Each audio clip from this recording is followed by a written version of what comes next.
Hello everyone, आज 18 अक्टूबर और आज के करंट अफेयर्स के साथ मैं आपके साथ हूं। तो स्टार्ट करते हैं। आज का पहला क्वेश्चन, किस राज्य सरकार ने मानसिक स्वास्थ्य के लिए टोल फ्री सरकारी हेल्पलाइन मन संवाद लॉन्च की है? कौन सी हेल्पलाइन? मन संवाद। तो इसका आंसर होगा हमारा राजस्थान। राजस्थान ने सरकारी स्वास्थ्य के लिए हेल्पलाइन शुरू की जिसका नाम रखा गया है मन संवाद। क्या है कि कोरोना काल में बहुत सारी समस्याएं हुई, जैसे कि अकेलापन हुआ, रोजगार संकट हुआ, चिंता हुआ। इन सब कारणों से लोगों के मानसिक स्वास्थ्य पर असर पड़ा है। तो इसी को देखते हुए ये हेल्पलाइन शुरू की गई है मन संवाद। राजस्थान की बात की जाए तो राजस्थान की जो कैपिटल हो गई वो जयपुर। राजस्थान के जो गवर्नर हैं वो हैं कलराज मिश्र और राजस्थान के जो सीएम हैं वो हैं हमारे अशोक गहलोत। अगले क्वेश्चन पे आते हैं कि वर्ष 2020 का वन्यजीव फोटोग्राफर कौन है? तो ये वन्यजीव फोटोग्राफर चुने गए हैं सरगई गोरस्कोप को। ये इमेज लगी हुई सरगई गोरस्कोप की, और उन्होंने क्या है कि एक इमेज कॉपी की है जिसमें एक बाघिन एक पेड़ को गले से लगाई हुई है। ये इमेज लगी हुई, ठीक है ना। और इस फोटो को जो शीर्षक दिया गया है वो दिया गया है आलिंगन। तो इसी फोटो के लिए इन्हें वन्यजीव फोटोग्राफर चुना गया है सन 2020 का। अगले क्वेश्चन पे आते हैं कि किस भारतीय 10 वर्षीय लड़की ने 1 घंटे में 33 तरह की डिश बनाकर Asia and India book of record में नाम दर्ज कराया है? तो ये हमारी सानवी एम प्राजित। ये इमेज लगी हुई है। इन्होंने 1 घंटे में इडली, डोसा, इस टाइप की 33 तरह की डिश बनाकर तैयार की हैं, जिससे कि इनका नाम Asia and India book of record में दर्ज हुआ है। अगले क्वेश्चन पे आते हैं कि नागालैंड की सबसे बड़ी जनजाति कौन सी है? तो यह हमारी जनजाति है लोठा। कौन सी है? लोठा। नागालैंड की बात हुई है तो नागालैंड के बारे में जानें कि नागालैंड की जो स्थापना हुई वो 1963 में। नागालैंड में जो क्षेत्रफल की दृष्टि से बात की जाए तो ये 26वें नंबर पर है और यहाँ पर टोटल जिले हैं 12, जिसमें यहाँ का जो दीमापुर जिला है वो है सबसे बड़ा। यहाँ की जनसंख्या की दृष्टि से बात की जाए तो इंडिया का ये 25वां सबसे बड़ा राज्य है। और जनसंख्या की बात चल रही है तो यहाँ का जन घनत्व कितना है? तो 119। यहाँ की साक्षरता कितनी है? तो 80.11%। और यहाँ पर सेक्स रेशियो यानी कि लिंगानुपात कितना है? तो 931। यहाँ की कैपिटल कोहिमा हो गई और यहाँ की जो ऑफिशियल लैंग्वेज यानी कि राजकीय भाषा है वो है हमारी इंग्लिश, ठीक है ना। यहाँ के विधानमंडल की बात की जाए तो यहाँ का विधानमंडल एक सदनीय यानी कि यहाँ पर सिर्फ विधानसभा है और इसमें 60 मेंबर हैं। और लोकसभा और राज्यसभा के लिए भी यहाँ से एक एक सीट निर्धारित की गई है। यहाँ के इंडिया के मैप में ये लगा हुआ हमारा, कहना चाहिए, नागालैंड। और ये हमारा अलग से पॉलिटिकल मैप।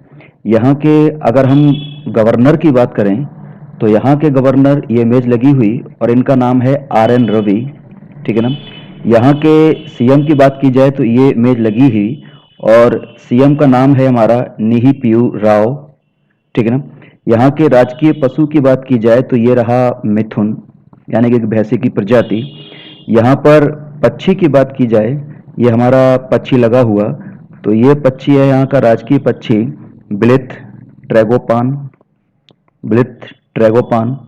यहाँ के पेड़ की बात की जाए राजकीय, तो ये पेड़ लगा हुआ हमारा अल्देर का। क्या है?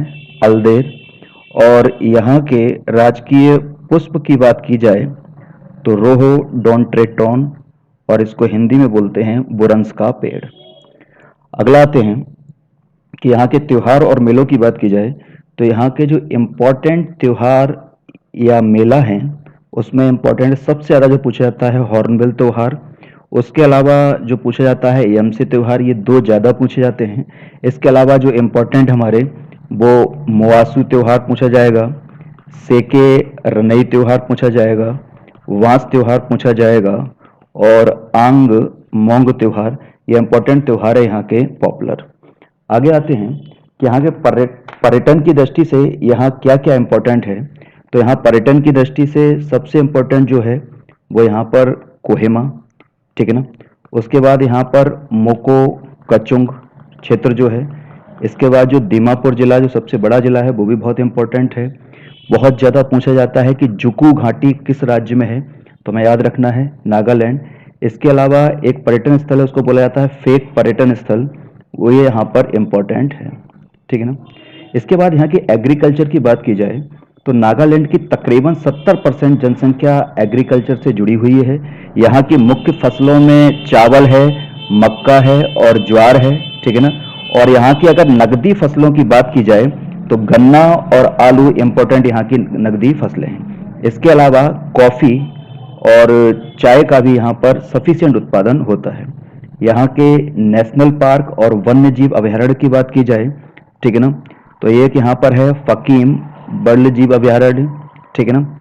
इसके बाद एक है यहाँ पर Intanki national park, Intanki national park, रंगा पहर वाइल्ड लाइफ सेंचुरी यानी वन्यजीव अभयारण्य, सिंह फन वन्यजीव अभयारण्य। ये इंपॉर्टेंट यहाँ पर वन्यजीव अभयारण्य हुए। यहाँ की इंपॉर्टेंट नदियों की बात की जाए तो एक नदी है यहाँ की धनसिटी या धनसिरी भी बोला जाता है, एक नदी है इंपॉर्टेंट दोयांग, एक नदी है इंपॉर्टेंट दिखू और एक इंपॉर्टेंट नदी है माझी, ठीक है ना। ये हमारा कुछ इंपॉर्टेंट हुआ, कहना चाहिए नागालैंड का। अगले क्वेश्चन पर आते हैं कि किस राज्य ने यूपीएससी उम्मीदवारों के लिए छात्रवृत्ति की घोषणा की है। तो हमारा जो मिजोरम राज्य है उसने यूपीएससी छात्रों के लिए टोटल छात्रवृत्ति की घोषणा की है। इसके तहत मिजोरम के जो छात्र हैं वो दिल्ली की कोचिंग्स में पढ़ेंगे और सारा खर्चा हमारा कहना चाहिए कि मिजोरम सरकार उठाएगी, और साथ ही जब उनका प्री या मेंस निकलेगा तो इस पर इनको इंसेंटिव भी प्रदान किया जाएगा। मिजोरम की जो कैपिटल है वो आइजॉल कैपिटल हमारी। मिजोरम के जो गवर्नर हैं वो पीएस श्रीधरन पिल्लई, और मिजोरम के जो सीएम हैं जोरेंग थेंगा, ये हमारे यहाँ के सीएम हैं।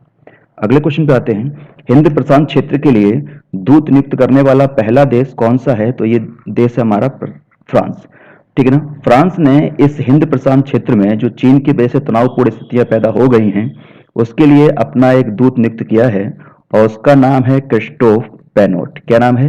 क्रिस्टोफ पेनोट। फ्रांस की बात की जाए तो यहाँ की कैपिटल हो गई पेरिस, और यहाँ के जो प्रेसिडेंट हैं उनका नाम है इमानुएल मैक्रोन। अगले क्वेश्चन पे आते हैं कि हाल ही में शुरू की गई स्टार्स परियोजना कितने राज्यों को कवर करेगी। तो इसका आंसर है 6। बहुत इंपॉर्टेंट क्वेश्चन।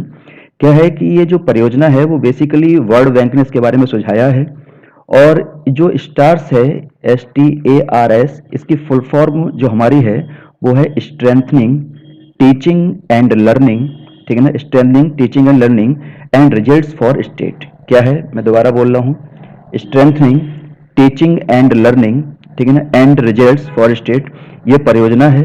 और ये परियोजना के लिए वर्ल्ड बैंक ने भारत की मदद की है, और इस आधार पर हमारी केंद्रीय सरकार ने 6 राज्यों में इसको शुरू किया है। वो 6 राज्य हमारे हिमाचल प्रदेश, राजस्थान, महाराष्ट्र, मध्य प्रदेश, केरल और उड़ीसा, ठीक है ना। इन 6 राज्यों में शिक्षा की गुणवत्ता में सुधार लाने के उपाय किए जाएंगे, ठीक है ना, इसीलिए परियोजना हमारी शुरू की गई है। वर्ल्ड बैंक की बात की जाए तो वर्ल्ड बैंक का हमारा जो हेडक्वार्टर है वो वाशिंगटन DC में है, और यहाँ के जो इस टाइम पर प्रेसिडेंट हैं उनका नाम है डेविड मालपास। अगले क्वेश्चन पे आते हैं कि बौद्धिक संपदा साक्षरता और जागरूकता अभियान के लिए किस कार्यक्रम को प्रारंभ किया गया है। तो ये कार्यक्रम प्रारंभ किया गया है हमारा कपिला कलाम, ठीक है ना। हमारे जो केंद्रीय शिक्षा मंत्री हैं रमेश पोखरियाल, उन्होंने 15 अक्टूबर को उस कार्यक्रम को प्रारंभ किया है, ठीक है ना। और इस कार्यक्रम के माध्यम से सरकार जो आविष्कार होता है कोई, उस आविष्कार का कराया जाता है पेटेंट। तो पेटेंट के उपयोग को जनता में फैलाएगी कि आखिर पेटेंट कराने से किसी कार्यक्रम का क्या फायदा होता है, जिससे कि भारत आत्मनिर्भर भारत की दिशा में आगे बढ़ सके। और साथ ही हमारा इसी कार्यक्रम में घोषणा की गई कि 15 अक्टूबर से 23 अक्टूबर तक को बौद्धिक संपदा साक्षरता सप्ताह के रूप में मनाया जाएगा। तो अगर पूछा जाता है कि बौद्धिक संपदा साक्षरता सप्ताह कब मनाया जाता है, तो 15 अक्टूबर से 23 अक्टूबर के बीच में मनाया गया है। अगला क्वेश्चन कि हडल कंपनी का ब्रांड एम्बेसडर किसे नियुक्त किया गया है। तो ये नियुक्त किया गया है आजिक्य रड़ाने को, ठीक है। जो हडल कंपनी है वो दिल्ली में स्थित एक स्पोर्ट्स ट्रैक और इवेंट स्टार्टअप कंपनी है, और इसीलिए आजिक्य रहाणे को इसका बनाया गया है हमारा ब्रांड एम्बेसडर, ठीक है ना। साथ साथ आजिक्य रहाणे को इस कंपनी का सलाहकार भी नियुक्त किया गया है। अगले क्वेश्चन पे आते हैं कि किस संगठन ने हाल ही में, ठीक है ना, state of climate change report जारी की है? तो इसका आंसर है हमारा विश्व मौसम संगठन। विश्व मौसम संगठन ने ये रिपोर्ट जारी की है जिसके माध्यम से वर्तमान में क्लाइमेट यानी कि जलवायु की क्या स्थिति है इसके बारे में बताया है। विश्व मौसम संगठन की बात की जाए तो इसकी स्थापना जो हुई है वो 23 मार्च 1950 को हुई थी। इसका हेडक्वार्टर जो है वो जिनेवा यानी कि स्विट्जरलैंड में है, ठीक है ना। और इसके जो अध्यक्ष हैं वो है हमारे पेटेरी तालस। कौन है? पेटेरी तालस, ठीक है ना। अगले क्वेश्चन पे आते हैं। किसे अंतर्राष्ट्रीय विद्युत तकनीकी आयोग द्वारा प्रतिष्ठित आईईसी पुरस्कार से सम्मानित किया गया है? ठीक है ना। तो इसका नाम है, पहला हमारा आंसर BND भौमिक। हमारा अंतर्राष्ट्रीय विद्युत तकनीकी आयोग यानी कि इंटरनेशनल इलेक्ट्रो टेक्निकल, ठीक है ना, कमीशन, क्या फुल फॉर्म है इसकी? आईईसी की इंटरनेशनल इलेक्ट्रोटेक्निकल कमीशन। इस पुरस्कार से किसको सम्मानित किया गया इस बार? तो हमारा आंसर है BND भौमिक। ठीक, इस आयोग की स्थापना 26 जून 1906 में हुई थी। इससे जुड़ी हुई चीजें, इसका हेडक्वार्टर हमारा जिनेवा में है और जिनेवा का मतलब हमारा कहाँ पर? स्विट्जरलैंड। अगले क्वेश्चन पे आते हैं कि अंतर्राष्ट्रीय भारोत्तोलन महासंघ का नया अंतरिम अध्यक्ष किसे बनाया गया है? तो ये बनाया गया है हमारा माइकल ईरानी को। किसको? माइकल ईरानी को। इसके बाद अंतर्राष्ट्रीय यानी कि इंटरनेशनल वेट लिफ्टिंग फेडरेशन की बात की जाए तो इसकी स्थापना हुई थी 1905 में, ठीक है ना। और इसका हेडक्वार्टर कहाँ पर है? हमारा हंगरी में। कहाँ पर? बुडापेस्ट में, ठीक है ना। अगले क्वेश्चन पे आते हैं कि विश्व आर्थिक आउटलुक रिपोर्ट किसके द्वारा जारी किया जाता है? तो बहुत ज्यादा क्वेश्चन पूछा जाता है किसके द्वारा? IMF के द्वारा, ठीक। IMF इसे हर साल जारी करता है और इसमें जो हमारी ग्लोबल इकोनॉमी है यानी कि पूरे विश्व की अर्थव्यवस्था है उसकी झलक होती है। और इस बार इसमें अनुमान लगाया गया है इसके द्वारा कि भारत की जो हमारे कहना चाहिए वृद्धि दर है उसमें तकरीबन 10.3% की आएगी गिरावट, ठीक है। और 2020 का इसका जो शीर्षक है इस रिपोर्ट का वो है एक लंबी तथा कठिन चढ़ाई। एक लंबी तथा कठिन चढ़ाई। IMF की बात की जाए तो IMF 189 देशों का संगठन है। 1945 में इसकी स्थापना हुई थी, ठीक है ना। और इसकी जो इस टाइम पर हेड हैं उनका नाम है क्रिस्टालिना जॉर्जीवा। क्या नाम है? Kristalina Georgieva. अगले क्वेश्चन पे आते हैं कि हाल ही में NTPC की CMD का कार्यकाल बढ़ाया गया है, वह कौन है? तो उनका नाम है हमारा गुरदीप सिंह। ये उनकी इमेज लगी रही और गुरदीप सिंह कार्यकाल बढ़ाने के बाद 2025 तक इस पद पर बने रहेंगे।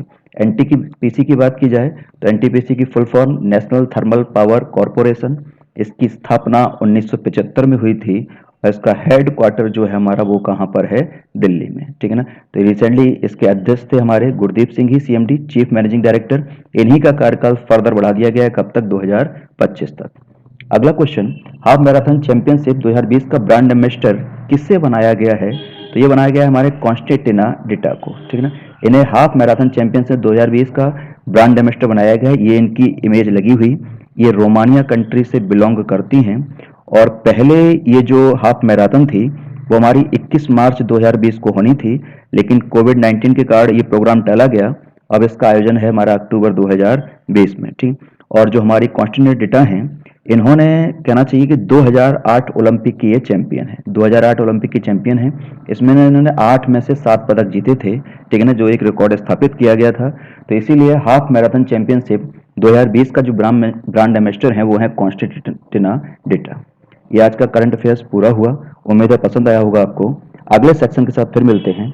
Till then bye.